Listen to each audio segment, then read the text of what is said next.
Wonderful. Hello, hello, and welcome to another LGBTQ History Month event. We are closing out the event with some amazing speakers and amazing time, so thank you all very much for joining us. I'm Dr. Bing, the director of the LGBTQ Plus Resource Center, and I'm really just here to say thanks for supporting programs, and thank you to the Asian Cultural Engagement Center for partnering with us to host this event. So less of me, more of y'all. It is my absolute pleasure to hand it over to Dr. Nina Ha, director of the Asian Cultural Engagement Center. Thank you, Dr. Bing. Really appreciate it. I am really delighted to be here as well. And first off, I would like to recite the Land and Labor Acknowledgement. Virginia Tech acknowledges that we live and work on the Tutelo and Monacan people's homeland, and we recognize their continued relationships with their lands and waterways. We further acknowledge that legislation and practices like the Morrill Act of 1862 enabled the Commonwealth of Virginia to finance and found Virginia Tech through the forced removal of Native nations from their lands, both locally and in Western territories. We understand that honoring Native peoples without explicit material commitments falls short of our institutional responsibilities. Through sustained, transparent, and meaningful engagement with the Tutelo and Monacan peoples and other Native nations, we commit to changing the trajectory of Virginia Tech's history by increasing Indigenous students, staff, and faculty recruitment and retention, diversifying course offerings, and meeting the growing needs of all Virginia tribes and supporting their sovereignty. We must also acknowledge that enslaved Black people generated revenues and resources used to establish Virginia Tech and were prohibited from attending until 1953. Through Inclusive VT, the institutional and individual commitment to UPROSM, that I may serve in the spirit of community, diversity, and excellence, we commit to advancing a more diverse, equitable, and inclusive community. Now, without further ado, I will be introducing Dr. Judy Xu Chun Wu, who is the professor of history and Asian American studies at the University of California, Irvine. She also serves as faculty director of the Humanities Center and associate dean in the School of Humanities of Research, Faculty to Development, and Public Engagement. She's the inaugural director of the Center for Liberation, Anti-Racism, and Belonging, CLAB. She received her PhD in U.S. history from Stanford University and previously taught at Ohio State University. She authored Dr. Mom Chung of the Fair-Haired Bastards, The Life of a Wartime Celebrity, and Radicals on the Road in Internationalism, Orientalism, and Feminism during the Vietnam era. Her book, Fierce and Fearless, Patsy Takemoto Mink, First Woman of Color in Congress, is a collaboration with political scientist Gwendolyn Mink. I had the pleasure of inviting Dr. Wu, who is also a really good personal friend of mine. I've known her forever, it seems like, since your son was in you were pregnant, and now he's actually he's applying to college. No, yes, right. So it's been a long time. So I'm really just honored that you could join us and share your work about Dr. Margaret Chung. Thank you so much, Nina. It's such a pleasure to be here with you. And oh my gosh, so Conrad is now in his first year in college. So that feels like a son. Yeah, no, it's. I'm really old. It's the second one. And the second one is in high school, so he's pretty far along as well. And I also want to thank Dr. Bing for inviting me as well. I wish I could be there in person with all of you. Thank you so much for your interest in my work. This is actually the project that I wrote about as a doctoral student and became my first book. So I have a lot of affection and attachment to Dr. Mom Chung. And she's actually gotten some revival and interest more recently. I'm going to start off the session sharing a video that came out of the Unladylike 2020 series. And this was a series of short videos that featured turn of the century amazing women. The series was really trying to think about the 19th Amendment and the moment in which women, or at least many women, achieved legal equality, although not necessarily in fact, but at least had the passage in the 19th century, 19th Amendment.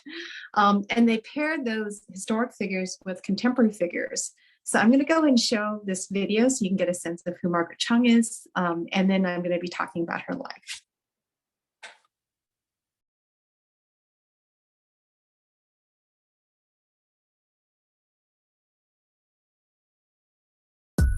Margaret Chung was the first American-born Chinese female doctor, transcending gender barriers, but also cultural and racial ones. They say I don't act right, it's unladylike, how I wanna live my life. 1918, Los Angeles, California. 29-year-old Margaret Chung worked in emergency surgery at a railroad hospital. Doing plastic surgery for workers who have experienced accidents, like metal fragments getting into people's eyes. It's a very male working environment in which there have been very few women, let alone Chinese American women. But she was quite popular as a doctor. I like emergency work. I'm at my best under pressure. As a very young child, having no toys to play with, I would take banana peels and make believe I was operating on them. Margaret Chung was born in Santa Barbara, California in 1889, the eldest of 11 children. Her parents were immigrants from China who had converted to Christianity. Chinese started immigrating to the U.S. as a result of the gold rush, and eventually they built railroads. They worked as cooks, as domestic workers. In 1882, the United States passes the Chinese Exclusion Act to ban Chinese laborers. It's the first law that bans a particular nationality by name. At the time, they were a very small portion of the population. It's something like 0.02%. But they became a racial scapegoat. They were seen as people who were taking jobs away from Americans, as inherently alien, the yellow peril. For someone like Margaret Chung to grow up in that type of environment when you've been specifically identified by your country as being unwanted would be a very difficult experience. Chung moved often as a child and worked on a ranch and in a restaurant to support her family. She also cared for her mother, who suffered from tuberculosis. Each month, there would be several nights that I would stand at the foot of her bed all night long, agonized with terror, watching her die a little at a time. She talks about watching her mother cough blood and how that was such a powerful memory. I think being Christian also imbued her with a certain sense of vocation. Early on, she wanted to become a medical missionary. In 1911, Chung received a scholarship to attend medical school at the University of Southern California in Los Angeles. She's the only woman and the only person who's non-white. The national average in the 20th century is that women were at most 5% of medical school classes. So I think being in that environment in which you're an outsider, she adapted strategies. While in med school, Chung began dressing like a man and went by the name Mike instead of Margaret. Any woman surgeon bucks heavy odds of prejudice. When that woman is of Chinese descent, she is granted even fewer mistakes. Women were in nursing roles, assistant roles, volunteer roles. And you think about Margaret Chung deciding to open that door for us. How fearless she must have been. She put into motion so many things historically that made my life possible. My name is Esther Chu. I'm an emergency medicine doctor and researcher at Oregon Health and Science University. When I chose emergency medicine, one of my mentors said, "There's nothing emergency about you." He thought of me as this nice, quiet female, and emergency medicine as a field for assertive men. And I, fortunately, have enough of a rebel inside of me that made me just want to do it even more. I think the dominant image of the doctor is a white man. That is the image I had growing up. And so when I walk in, it's not always intuitive that I'm their doctor. And every now and then, there are people who simply don't want an Asian woman as their doctor. In 1916, Chung graduated from medical school, becoming the first American-born Chinese woman physician. she was rejected from both medical missions in China and internships at California hospitals. She's able to become an intern by going to Chicago and working for a women's hospital. Her mentor, Dr. Bertha Van Hoosen, co-founded the American Medical Women's Association, had a mission to help train other women doctors. So she referred to people like Margaret Chung as one of her surgical daughters.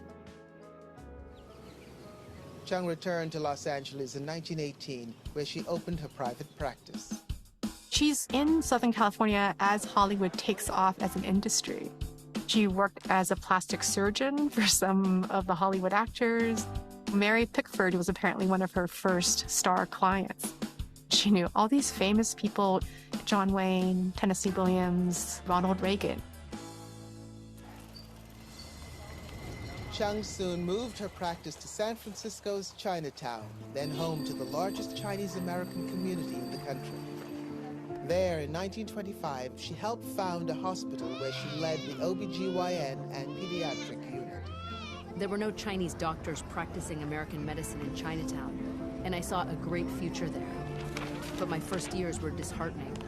The older generation still believed in Chinese herbs, and the younger generation would go to white physicians. She's new to the community. She doesn't have family connections there.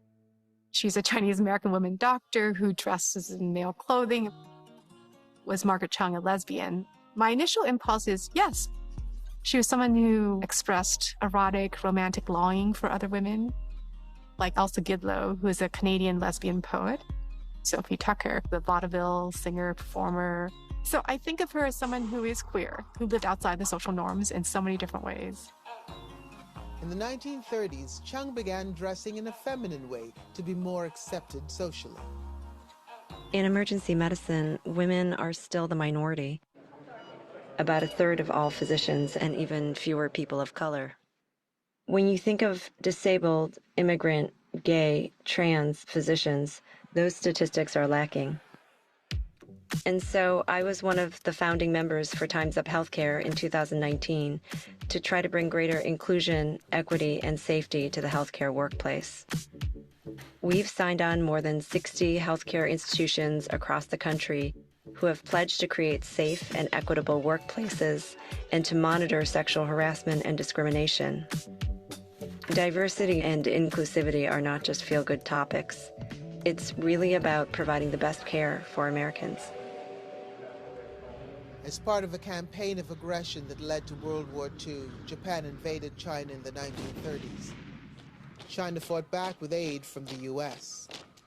Chung organized fundraisers in over 700 cities for the war effort. She also recruited American pilots and soldiers to assist China in the war.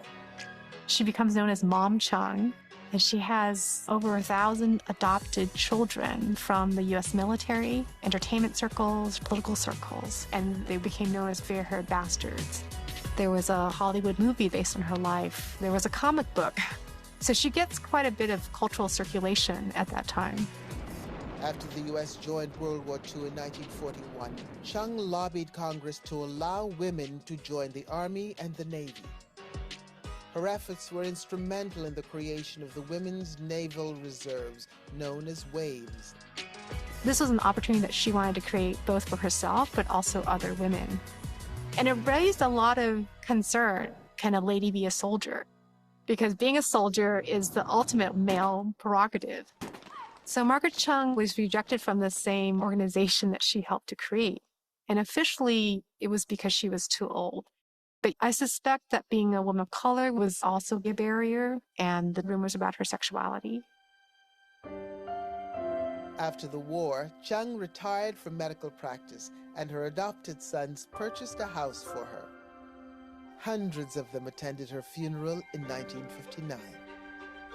Margaret Chung was not afraid to break barriers. She's someone who adapted and changed.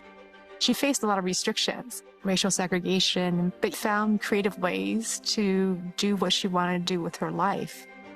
That life trajectory is so improbable, which really speaks to her courage and her fundamental ability to think a path for herself where no one had gone before. It's breathtaking to think about. I used to be ladylike and deferential, but found it didn't pay. Everywhere I was stepped on. Now I treat them rough. They lap it up.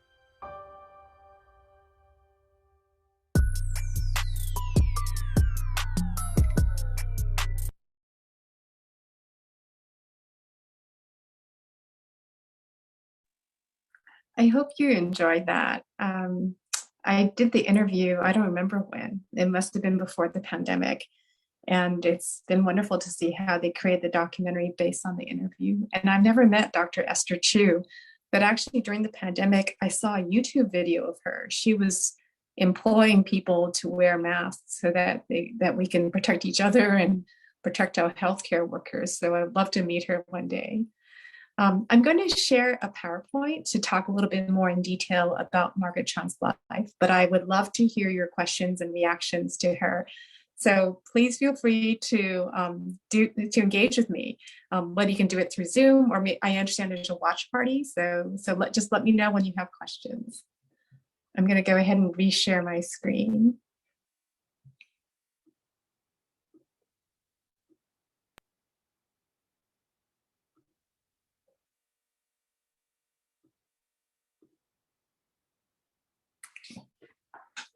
So as I mentioned earlier, this was my first book, and Dr. Mong Chung was someone that I had not anticipated finding in history. And I'll talk a little bit more about how I became interested in her story and what attracted me about her life. Just to kind of recap who she was the first American-born Chinese female physician. There were other Chinese immigrant women who became physicians. I don't even know if I would describe them as immigrants, but they came to the United States to learn medicine, and the intention was for them to return to China. I talked about this in the video. There was an extensive missionary network, and the goal, of course, was to convert Chinese people to Christianity. But one of the ways in which this was done was to try to train women physicians, because it was such a gender segregated society, both the United States and in China, that the way that you reach other women was through women. And that these medically trained individuals could both cater to the body and the soul.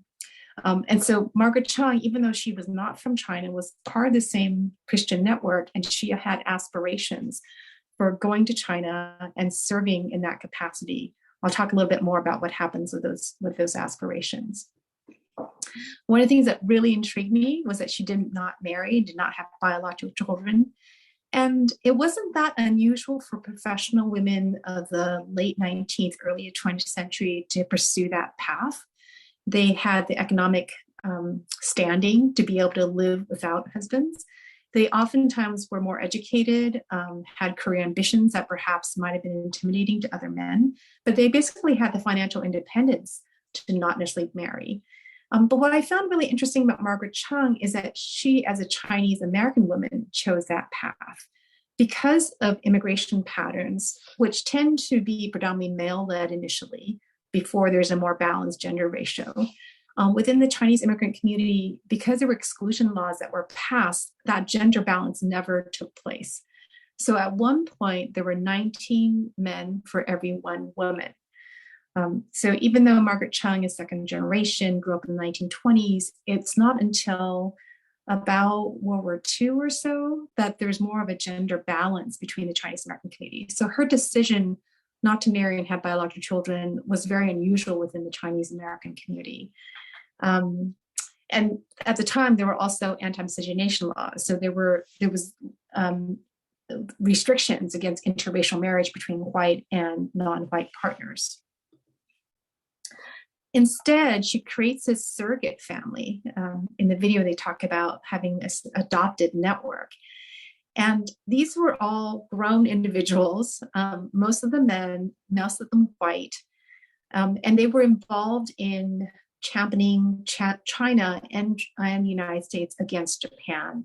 Before the United States officially entered World War II in 1941, there was already a civil war that was happening in China between the communists and the nationalists. And there was also a Japanese invasion of China. So there was a Sino-Japanese war that was taking place throughout the 1930s. And those international conflicts really pulled at the heartstrings of Margaret Chung. She wanted to support her so-called ancestral country, even though she was not born there. She wanted to support China, and she met other Americans who had similar political passions. They would come to her house, they would eat together. She had a very, you could say, masculine personality. She was interested in camping, she liked sports cars. They would socialize a lot together. And over time, she developed this persona of being their adopted mom. And for those, especially who were pilots, those were kind of her favorite men in the military. She called them the fair-haired bastards. There were those who didn't fly, and that included many of her celebrity children, and they were called Kiwis for the flightless bird. And then for her sons who were in the Navy, who were in submarines, they were called the Golden Dolphins. As you can see in the previous picture as well, she was someone who dressed in very spectacular ways with ermine and coiffed hair and a very glamorous maternal, or at least female presenting identity. But at some point in her life previously, she had dressed in a very different way. She had a masculine hairstyle, she had dark glasses, she's wearing suits. And that's one of the reasons why I also became very interested in her as well. When I began my dissertation research, I thought of myself as a social historian. What does that mean? It means I was interested in the lives of everyday people, not the elite, not the people with power and who have recognition, but everyday people's lives. So people who are women, people who are workers, those who didn't have power. But Margaret Chung was such an unusual historical figure. Her life was a number of firsts, right? She was the first to become a doctor. She had such an incredible impact in terms of the political culture during World War II that I really wanted to find a way to try to understand her life and contextualize it in the broader history. So usually people who are subjects of biographies are the elite, right? The great white men, the George Washingtons, Dwight Eisenhower. But I was really influenced by this effort to try to incorporate social history methods, methods that were trying to uncover the lives of everyday people, including women, trying to understand how people experienced and identified in terms of their sexuality, thinking about people of color. I was really influenced by those fields. So I tried to adapt those methods to thinking about how to understand Margaret Chung's life. And I really became interested in the ways in which her identities intersected in multiple ways, that she was a woman of color, she came from a relatively impoverished background to eventually succeed professionally. I was very much interested in her gender presentation, her possible sexuality. And so I wanted to use these multiple lenses to understand who she was and also the ways in which she performed her identity. I was interested in both her public lives and her private lives. And this is something that she was very cognizant of. She left her papers to the University of California, Berkeley Ethnic Studies Library. And when I looked through there, there's a lot about her adopted family, but there's not very much about some very private relationships she had with people like Elsa Gidlow, who's a lesbian poet, Sophie Tucker, who's a performer. Those materials I found in their archives, but not in hers. So she was someone who was very savvy about the way she presented herself, both in life, but also thinking about her historical legacy. And I wanted to find ways to both talk about both aspects of her life. I also became really interested in her because she seemed to have multiple identities. So just the previous photograph compared to this one, it's the same person. But, and I would say that those two photographs, the previous photograph and this photograph, I would say they're her favorite pictures because I saw them over and over again. So this particular picture, you can find in media coverage about her, but she also sent the picture to her friends and she signed it. Right? So it's something that she felt very proud about the way she physically looks in this image. The same thing is true for that picture with her coiffed hair and ermine. So I became really interested in the ways in which her identity, her physical presentation, her sense of gender shifted over time. And biography allowed me to explore those different aspects of identity. And then because I'm a historian, I'm both interested in her, but also the ways in which her life tells us something about the ways in which we shifted over the course of the late 19th century into the middle of the 20th century. 1889, when she was born, could be described as the Victorian era. And I said earlier how there was really a practice of separating genders, and certainly a practice of separating races and practice of separating classes. It's a very highly stratified society that she was born into.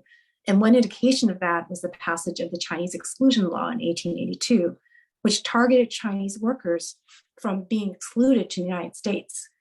By the time she passed away in the late 1950s, it's not that those hierarchies have disappeared, but they've really shifted over the course of her life.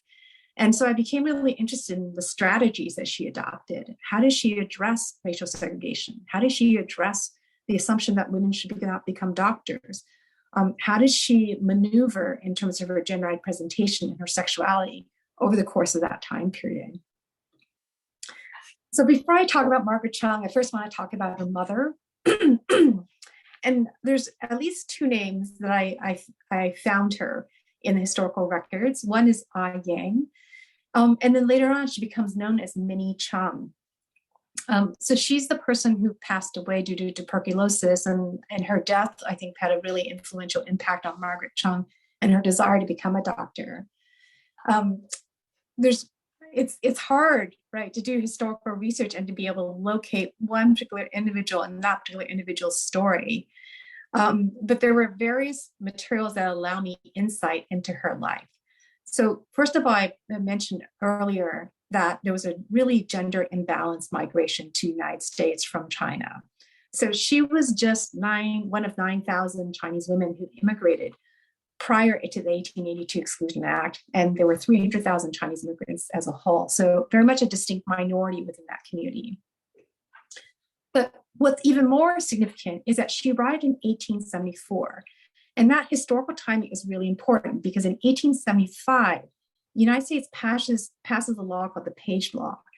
And the presumption is that anybody from China or the Orient might potentially be a prostitute in the United States. And the law was intended to try to prevent prostitutes from crossing national borders.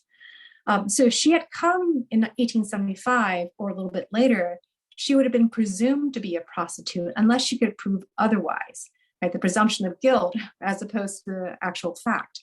And that law really effectively cuts off a lot of Chinese female migration to the United States. But I think what's even more interesting is that she likely would have become a prostitute. So she is part of this group of young women in China that was sold by their families, that they were so impoverished they couldn't maintain their children, but they could sell their children into servitude. They could work as servants in more elite households. And some of those children, these female children who were being sold, eventually ended up in the United States. And she was actually working in the brothel at the time that she was rescued by female missionaries in the United States. And they knew of this practice of sending young women, young girls to the United States. And first they might perform just labor. They might be maintaining the brothel, like cleaning the brothel, cooking for the people who are there. But eventually they would be groomed to become prostitutes. And there were efforts by white female missionaries to prevent that practice. And they actually partnered with the police to raid places where they thought young children, young women were being held against their will. And as a result of one of these raids, she comes to the Presbyterian Mission Home in San Francisco, Chinatown in 1980. This is an image that the Presbyterian Mission Home took. They took photographs the women who were in their charges, the young girls that they were in their charges. They gave them the education that was befitting a Victorian lady. So Minnie Chung learned English. She learned, I believe, how to play the piano or the organ. I can't remember now, but she became proficient in a musical instrument. And it was unlikely that she wore this type of clothing on a daily basis. But the mission home was trying to broadcast the work that it did. and they wanted to receive support funders. And so they would often dress up their charges in Chinese costume. So if you look at this image, it shows the image of a Chinese middle-class woman. If you look at the ornateness of the clock, the robes that she's wearing, again, it's unlikely that she wore this on a daily basis, but this is a staged presentation of her identity, right? This is the constructed version of what it might be like to be a Chinese middle-class woman. The Presbyterian mission home provided a lot of opportunities for her, but there were also expectations that she perform in particular ways to support their particular mission. And one of the things that her connection with the mission home allowed her to do was actually to marry. This is Margaret Chung's father, Chung Wang. What I found out about him is that he came in 1875, so just a year after his future wife. He was baptized in 1886 in Santa Barbara, I believe. And what did the Christian missionaries offer, right, for young Chinese immigrant men when they came to the United States? This is a passage about him. One of the Sabbath School's faithful scholars, he was a constant attendant of our church, receiving here all his instruction and preparation for entering the church. But before the time came, he went to Santa Barbara. So he had these connections before. I think he was in San Francisco. He went to Santa Barbara where he opened a store and is doing quite a successful business as a Chinese merchant. But he took his religion with him and at once identified himself with our work there and was received into our church into Santa Barbara. So just as the mission home provided opportunities for people like Minnie, they also provided opportunities for people like Chung Wang. So he could learn English through Bible study. He can learn about what are the cultural practices, the manners of how to live in Victorian society. Basically, it was an avenue for him to become acclimated or acculturated in the United States. It's not necessarily a complete acculturation. It's not necessarily a complete erasure of his identity, but it was one way for him to become an American. So this passage, I think, is very interesting, that he became a successful Chinese merchant. And being a Chinese merchant was really significant. The Chinese exclusion law allowed merchants, diplomats, students to be able to enter the United States, also business people, but they prevented Chinese workers from coming in. So by establishing himself as a Chinese merchant, that would allow him potentially to go back and forth to leave the country. It also put him in a good position to become a marriage candidate. He could contact the same Christian networks and ask them if there are eligible young women who might be willing to become his bride. And that's what happened. The Presbyterian Mission Home, the Christian networks served as matchmakers for Chung Wang and Minnie. Something I want to emphasize with this image is that he looks like he's a truck farmer. That is, he probably helped grow some of these crops, or he knew people who grew these crops, and he's selling them off the back of his truck to people who might need fruits and vegetables. And so this raises the question of whether he was actually a merchant or he was a laborer, because that difference was a huge one. If he was a laborer, he could not come into the United States. He did not have mobility. And also as a worker, he would be less desirable as a marriage candidate. Something else I find really interesting is that he's reading a book. And so he's literate, right? He's been learning how to read a Bible. He's someone who enjoys reading as he's waiting for people to come to the truck stand and buy merchandise from him. So this kind of slipperiness of his class identity was something that actually other Chinese immigrants also experienced. So at one time he was a merchant, at one time he was selling vegetables, at one time he was managing a ranch. He lived a pretty economically unstable life. And again, that was reflective of other Chinese immigrants because they were trying to survive in a country that had basically designated them as the racial other, as permanent outsiders. This is the context in which Margaret Chung grows up. And here I wanted to show you two images of her, which I think really shows this transition in her life. She looks relatively young in these images, and I think she was graduating from preparatory school at this time, so basically high school. Automobiles become the rage in the 1920s in the United States. About 1 in 5 people start owning automobiles. fewer women, so about 1 in 5 automobile owners are women. But in some ways, I like the contrast between these two images, because is she a Victorian lady, someone who's proper, who's dressed in white, who has her hair up? Or is she a new woman, someone who's interested in the 20th century and being modern, being independent? Here's a really wonderful quote from historian Virginia Scharf that talks about why the automobile was such an important symbol. A symbol of independent mobility, a badge of status, a tool of leisure, very expensive material possession. It's very unlikely that Margaret Chung actually owned this automobile here. But the fact that she wanted to take her picture in front of it, that she has aspirations of what it could mean for her future. And I said earlier, she really liked sports cars. So that was something that she already had in mind.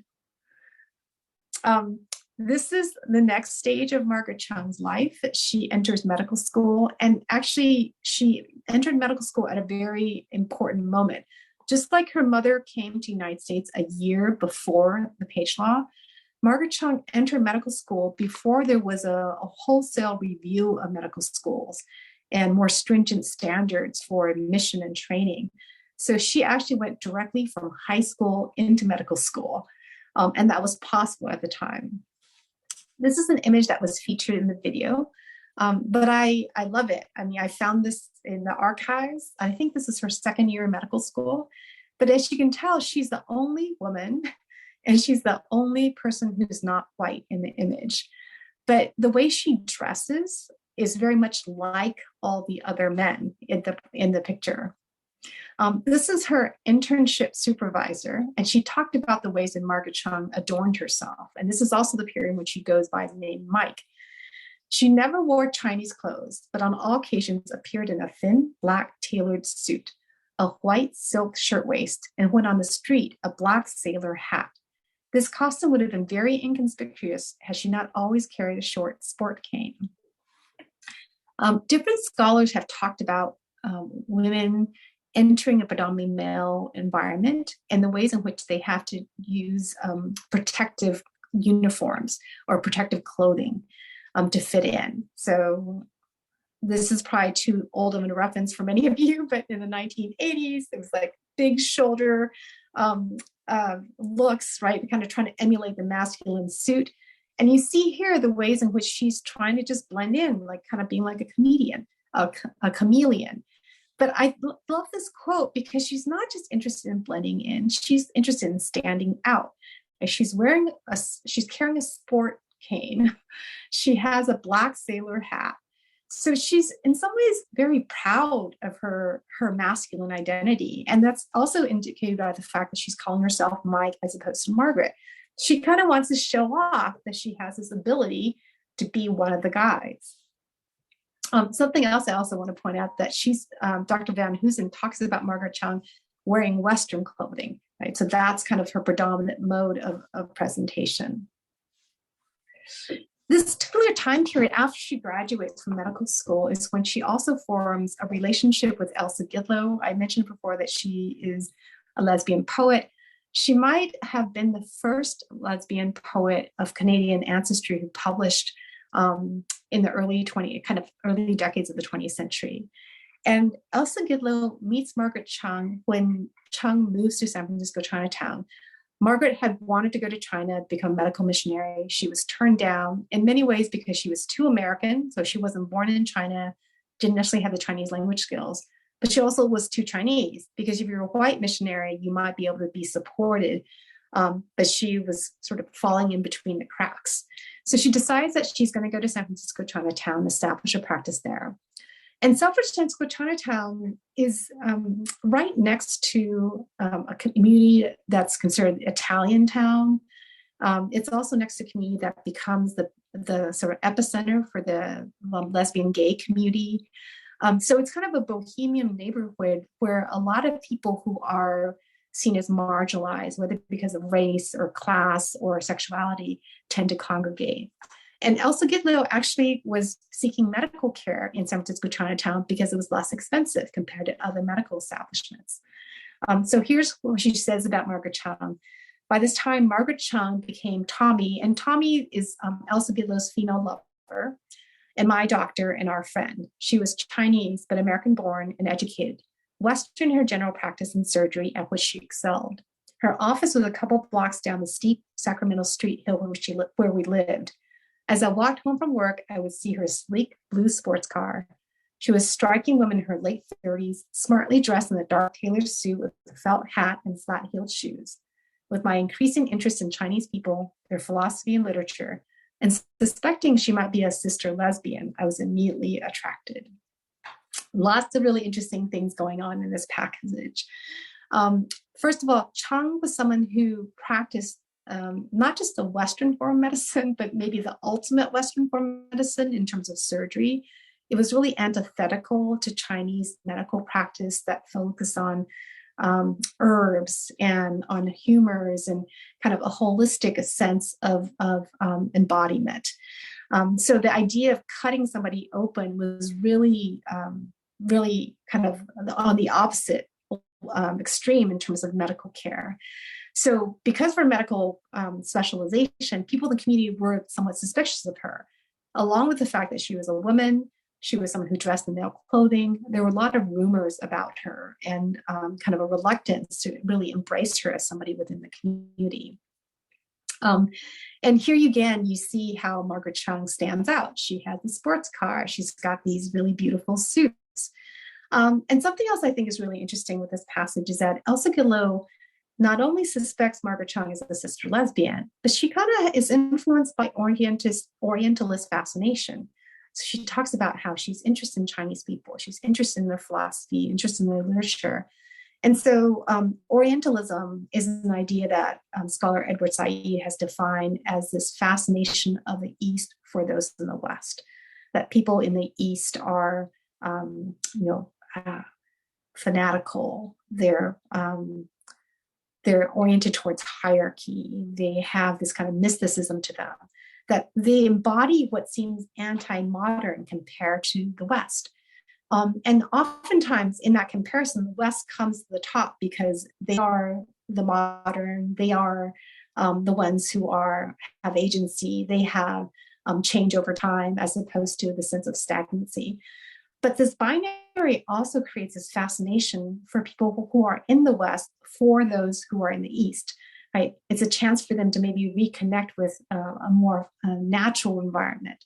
Maybe it's a way to explore philosophies and religions that are somehow exotic to them. So there's an element of that with Elsa Gidlow describing Margaret Chung.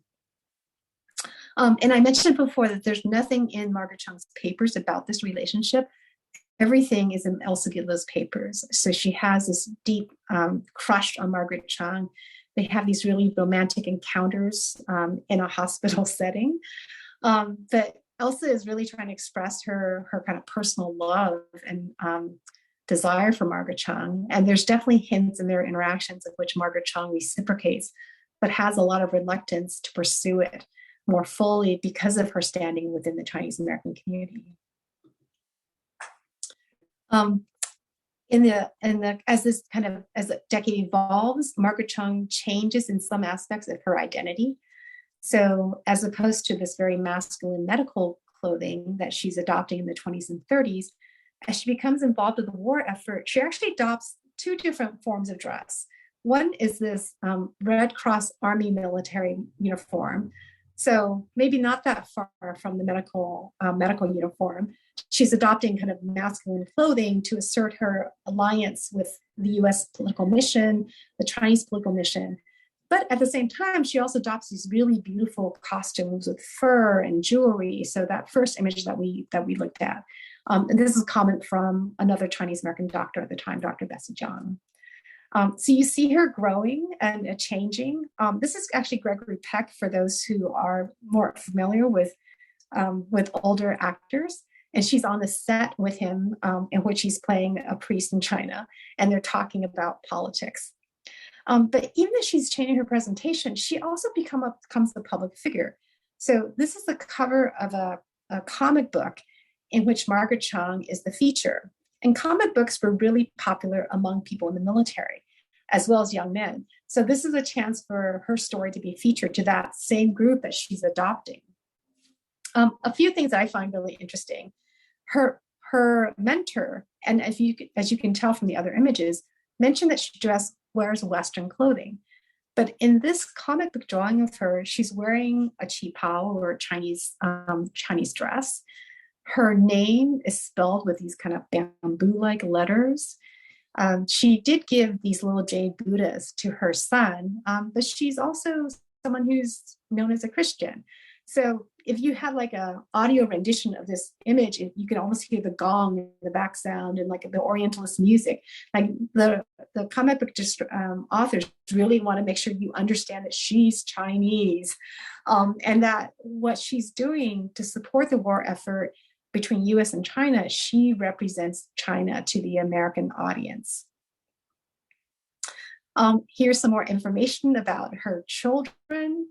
And something else I find really interesting is that Margaret Chung was a rather big woman, but she's drawn here in such a very petite way that it seems like there's such a limited capacity for the people who are drawing the images of her to think about her as a real person, right? The full corporeal Margaret Chung, the Margaret Chung who's adopting male clothing or adopting Western clothing, they're trying to really squeeze her into a very particular physical resemblance of a Chinese woman. And so here again, you have, I mentioned before, Elsa Gidlow's personal fascination for her, but this is really a societal script that they're putting her in.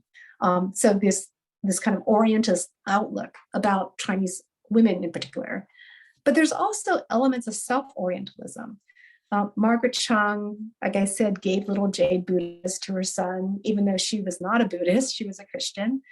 She also cooked fried rice and barbecue ribs, something that she doesn't really, she said her favorite meal was corned beef and cabbage, right? So she had very different culinary tastes compared to what she thought her sons expected of hers. So she was willing to perform that role because it gave her acceptance, it gave her political recognition, it allowed her to perform a role that would allow others to recognize her and to see her. At the same time that Margaret Chung is in some ways performing the role of the Oriental mammy, she's also strategically kind of celebrating heteronormativity in a way that allows her to express homoerotic desires and longings. So the other relationship that I have evidence for is Margaret Chung in relation to the singer vaudeville performer Sophie Tucker. And they spent so much time together. When Sophie Tucker was in town, she would stay at Margaret Chung's house. There was a giant bed with silk sheets. Someone described them as me and my shadow because they would go together everywhere. And here's what Margaret Chung, or here's one depiction of Margaret Chung and how to understand her life. So this is from a newspaper source. The old woman who lived in the shoe may have had so many children she didn't know what to do, but she had nothing on Dr. Margaret Chung's San Francisco, who claims close to 1,000 sons. Unmarried, this humane and generous woman believes that every woman wants a home and children. But some of us get enmeshed in careers and others are not fortunate enough to get these things, she observed. So if you see this passage, she's saying that, of course, every woman wants to get married and have kids, right? But this is something that she actually rejects. And she says, oh, this is sort of being unfortunate. We got involved in other things. So she's trying to explain why she does not live the norm, but she acknowledges that the norm exists and that, that everyone, right, believes this. But what she's actually living in terms of her life are these very intense erotic moments where Sophie Tucker, and again, none of this is in Margaret Chung's papers, but Sophie Tucker kept track of everything. Her papers are at the New York Public Library archives. And you come across these really beautiful messages between Margaret Chung and Sophie Tucker. Angel, it's wonderful to have you to come home to. If you'll stay, I'll always draw your bath, cook for you, and wait on you forever. And this is just one example of the types of notes that Margaret Chung wrote to Sophie Tucker. That this public acknowledgement about heteronormativity in some ways allows her to have this very private, intense relationship with a woman with another woman.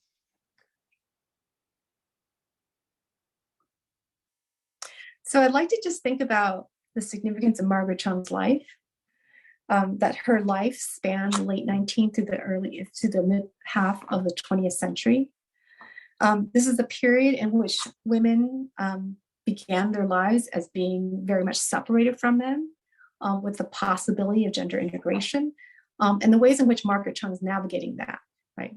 Whether she's entering the medical profession or that she's forming this family of all these adopted individuals, that she's really strategically thinking about her gender presentation in relation to her professional aspirations and also her political goals. One of the hallmarks of the late 19th century was the assumption that women were asexual, that men were predatory in terms of sexuality, but in terms of women, they were assumed to be asexual. And in some ways, that allowed women to form very intense relationship with other women under the assumption that, of course, there's not a sexual relationship, that it is just an emotional bond. But over the 20th century, the creation of the lesbian identity, of homosexual identity, posits that women are also sexual. And because they're seen as sexual, there's a possibility of them to be sexually deviant.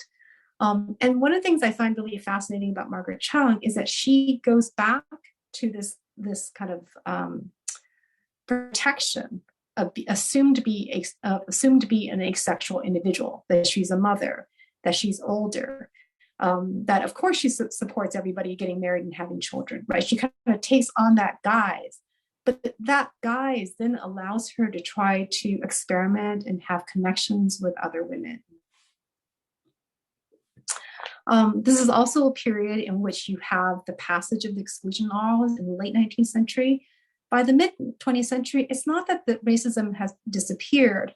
It's just that the legal basis for exclusion has been lifted. And in fact, it lifts during World War II. And so how does she try to create a racial identity that becomes acceptable to mainstream America? And again, it's not that she's no longer the other. It's just that she's playing the other in a particular way that allows her to find a space for herself in the United States. And I just want to end with this, how to be other and normative. How does she become a doctor? How does she try to enter the US military? How does she live a life in which she wants to form romantic, erotic relationships with other women? And at the same time, be able to be seen, be able to have social status.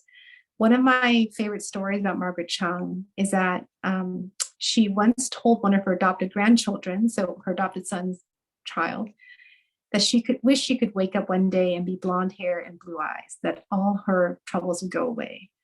And you see here that intense longing for whiteness, for social acceptance, and her belief that if she had been born differently, that she would not face all these different challenges and troubles. I find that to be so powerful because she was telling a young child this. It's something that was so deep in her that she wanted to express it. But she probably hoped that maybe the child wasn't paying attention or wouldn't remember, but that child did. And that comment stayed with her until she was much, much older. So I find Margaret Chung to be so powerful as someone who broke barriers, but I think we also need to think about costs, what happens to people who are the first, the ways that they have to manufacture, perform themselves in a way that gives them self-meaning, but also give them social recognition. Thanks, everybody. I'm going to stop the PowerPoint here.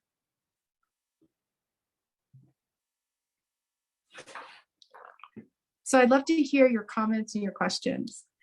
Thank you so much, Judy. Really, really appreciate it. If people have questions, Dr. Bing, can you put them in the chat? Or just certainly. Or if there are any questions in the watch party. If not, I do actually have one because I don't want to go over people's time. I know we're a little bit over, but I did have one question or a few questions for Judy that hopefully are a little bit short, if there aren't any. One was actually, what were some facts about Chung you didn't put in your book that you wish you had? I don't know if I excluded anything. One thing that I thought was very interesting is that there were a lot of rumors circulating about her in the Chinese American community. And there were comments like saying, like, oh, she's a lesbian, she dates her nurses. But there were kind of efforts to hide some of those comments. So, for example, there was an oral history transcript by somebody else about Margaret Chung. And the comment about her sexuality was not indexed. So I had to not just find the oral history, I had to listen to it because there was no other evidence of that comment. And you could tell from the person who was interviewing her that they were a little bit surprised by that comment and they didn't know exactly what to do. And so they just tried to move on. So I think both from the interviewer perspective, the person who was doing the interview, and from the people who decided to index that interview and did not make any comments about sexuality, I think there were efforts to try to hide aspects of her identity. And I have been approached by people who said, oh, can we create a documentary about her, but is it okay if we don't talk about her sexuality and we only focus on her career or her, kind of pro-China activities? And I just find that so interesting, the ways in which people want to divide her and say that certain aspects of her are acceptable and other aspects are not. So I thought that was interesting to try to navigate in terms of my writing about her life. Wow. Yeah. We sometimes do that today, even, right? Like just so many things. Dr. Bing, did you have any questions? Yes, I have one student question.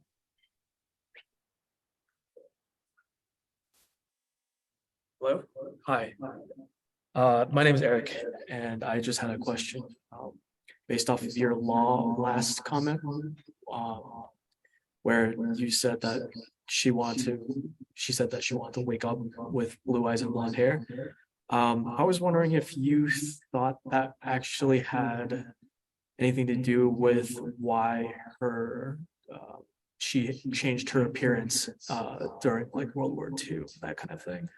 Do you think that based off that comment, she tried to adopt a more feminine appearance during that time period? Yeah, I think that's a really great question. I think she wanted social acceptance, but she also wanted social attention. So she didn't want to just be completely, with the norm, but I think she wanted it enough so that people can accept her. She talked about herself as a very homely little girl, that there were more beautiful young girls, and when they would go into the orchards to pick fruit to earn money for their family, that the prettier girls would get favors from the other workers, so that they would be given kind of bigger fruit or more credit or whatever. And so I think she lifelong probably had this kind of perception of herself as not being beautiful. And certainly then, and even now, a lot of our standards of beauty are shaped by whiteness, right? So I think that was one avenue in which she might gain a sense of self-confidence, social acceptance, was through her physical appearance. And even when she's kind of playing around with her identity and performance as a more masculine figure, I think there's elements of that there as well, because her group, her community, are mostly other men who are wearing similar types of clothing, and she's hanging out with them, she's gambling with them, right? So I think that social cohort really impacted her sense of identity and the types of identities that she wanted to take on. All right, thank you. I appreciate it. Dr. Bing, anyone else? No, I think that's it. Okay, so one quick question, and then one question that we ask all of participants or the guests from the LGBTQ plus Resource Center. My question to you, Judy, is also, so Anna May Wong is now going to be, or is featured in The Quarter. And I was just wondering, do you think Margaret Chung and Anna May Wong actually intersected, did their lives intersect? They did. I have to go back and take a look at the book because it's been a while. But one of the films that's based on Margaret Chung's life starred Anna May Wong. So King of Chinatown was Anna May Wong playing Margaret Chung. But also Margaret Chung, she was born in Santa Barbara, moved to Ventura County, and then grew up most of her life in Los Angeles. And at the time that she was growing up, that's when Hollywood was taking off as an industry. And in fact, Margaret Chung's one of her younger sisters was often like a backup player. And I think there's a really performative aspect, even though she's not officially in the movie industry, but like being a doctor and having an office in Chinatown, she was engaged in Western medicine. So you might think about like, clean rooms and white uniforms. But she also was next to a photography studio. And so I think she knew people expected her office to be somewhat different, especially if it's in Chinatown. So, her giving her son little J Buddhas or having Chinese decorations. She, I think, recognized that people expected her to be Chinese in a particular way. And I think there's crossover with Anna May Wong and the types of roles in which she was given opportunities to perform. And then also I think Margaret Chung's fascination with Hollywood in general. So a lot of her adopted children are in the entertainment industry. And they get to define what it means to be American, really, through their multiple roles. And the fact that she's their adopted mother gives her, I guess, cultural capital, right? Like she can help give birth to the all-American heroes. Wow, it's really interesting. It's like so fascinating, the intersections. So our last question is, we usually ask folks to share what they like about the identities that they hold, because so often the public focus is on the detriments and difficulties. So what do you think Margaret would have said if someone asked her what her favorite thing was about being a queer Chinese physician, assuming, of course, that those were her most salient identities? It seems like she really enjoyed life. Whether she's taking her picture in front of the car or she's wearing the sailor hat. There's that image of her in front of all the children, the pictures of her adopted children. She just looks so proud.